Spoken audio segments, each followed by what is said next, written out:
I've tried hard not to label what has been happening in South London as a scene, even though every other bugger is, including Six Music and all the music journos.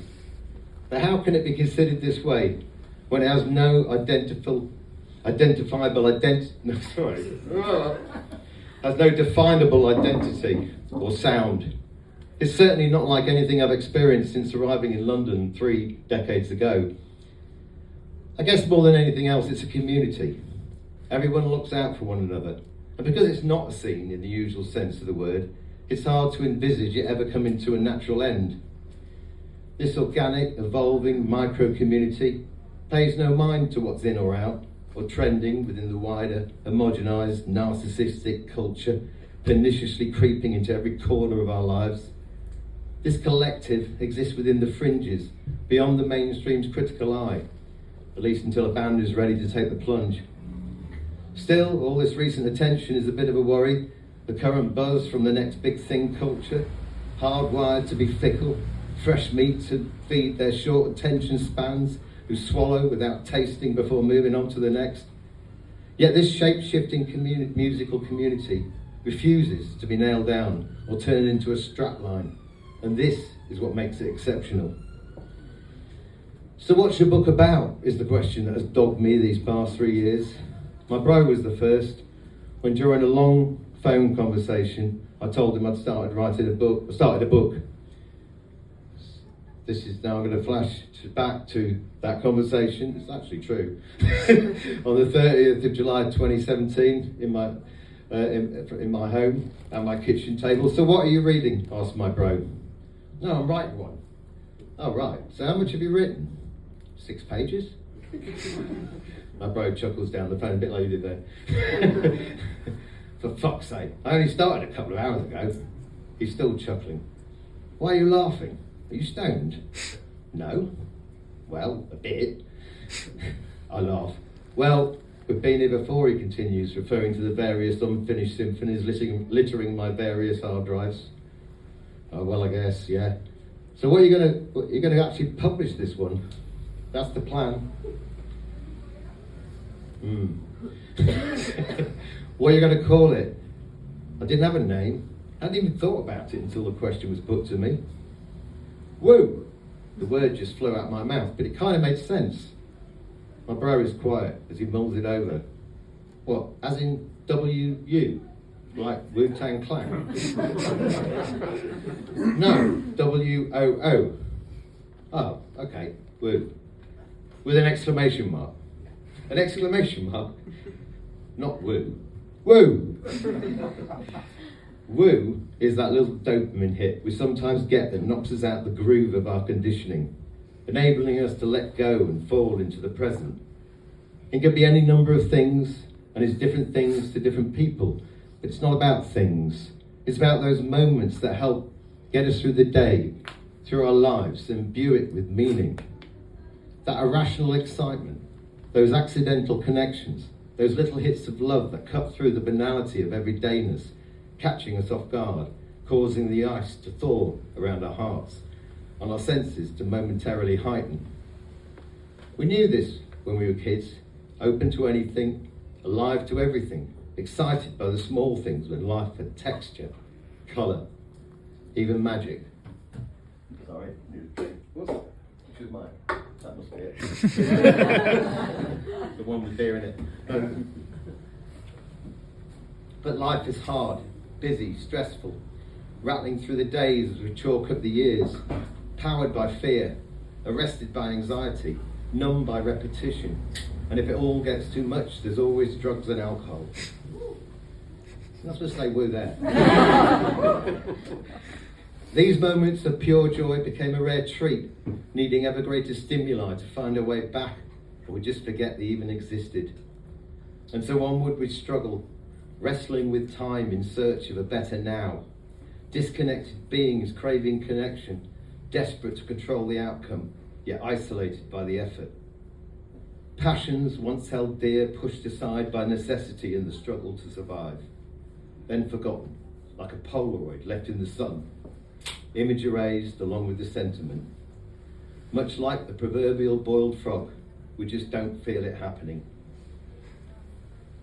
bit depressing, that, isn't it? It's going to get better. As for me, my beating heart was like an old boiler with a dodgy thermocoupling and a pilot light hungry for gas. Then, when least expecting it, something came at me from left field, and suddenly it was back. It never really left. The flame had grown dim, expectations diminished, but the gas man cometh, replaced the dodgy part, a roar of gas is propelled full force at the pilot, and woo!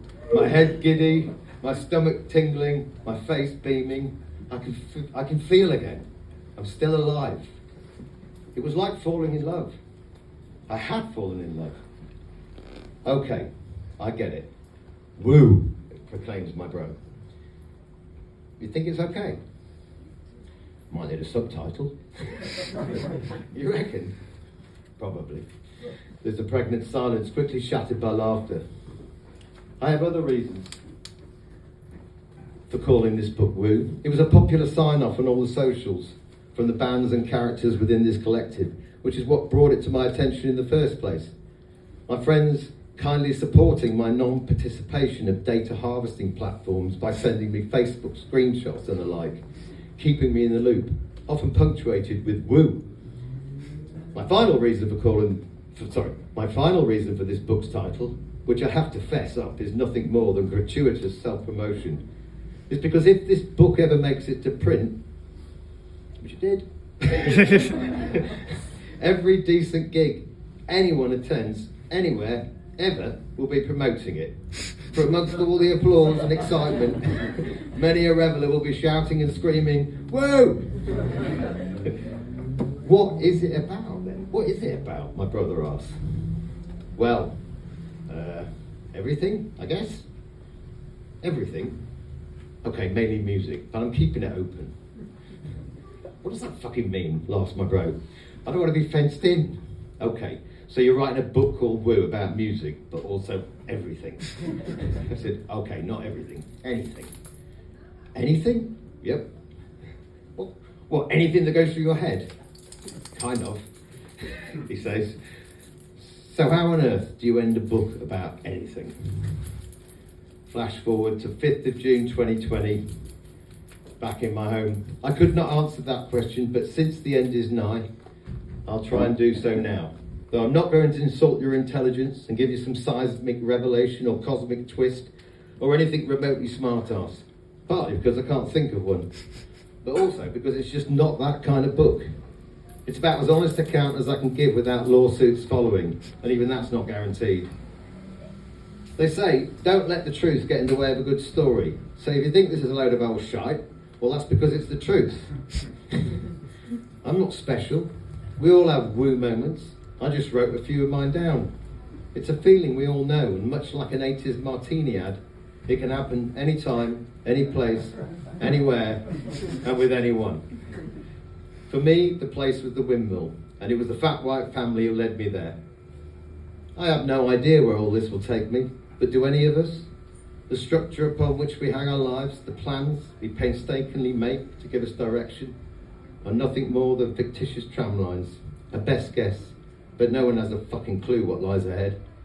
Did any of you expect to be living like this a year ago? It was mid-pandemic.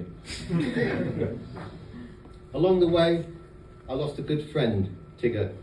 I cannot deny the pivotal role he played, not just the friendship, but also the loss of it. For it was this that ultimately led me to find my people, my tribe. I can see how we could never have been part of this. We were too enclosed within our crazy, fun-seeking unit of two. We're estranged now, but it doesn't bother me. I have no animosity towards him, or Sadie for that matter. In fact, when she recently stepped in front of my car, I instinctively went for the brake and not the accelerator, which surely must mean something. And just to underline the point, as if the universe were truly testing me, this happened not once, but thrice.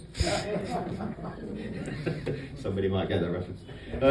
When Tigger cut me loose, it challenged me to either crawl into a hole or push myself forward. I chose the latter and discovered people with similar interests and political outlooks, but more than anything else, touched by just enough madness to be interesting without being total headfucks. I know the idea of social gatherings now feels like an alien concept, let alone events or piling into sweaty mosh pits. Being in close proximity to other fellow humans is going to be hard to reconcile for some considerable time. But things will change. Humanity will move beyond this virus. Of course, this will not be the end of it. There'll be other pandemics. There'll be a digi-meltdown, maybe. Digi-melt, sorry.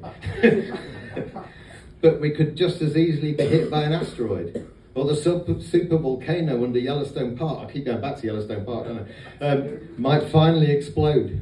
Black dust enveloping the entire planet, blocking out the sun and destroying all life.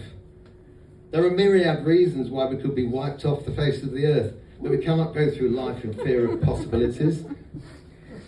To look at it another way, humanity has unexpectedly found itself in a superposition.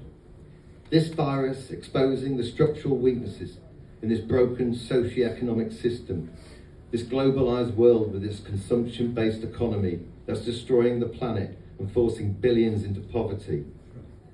Is it too optimistic to think that this could be a pivotal moment in human history, that we might evolve as a species? Maybe during this lockdown hibernation we already have. The constructs we live by and accept without interrogation are no longer reliable, and we're left questioning their worth.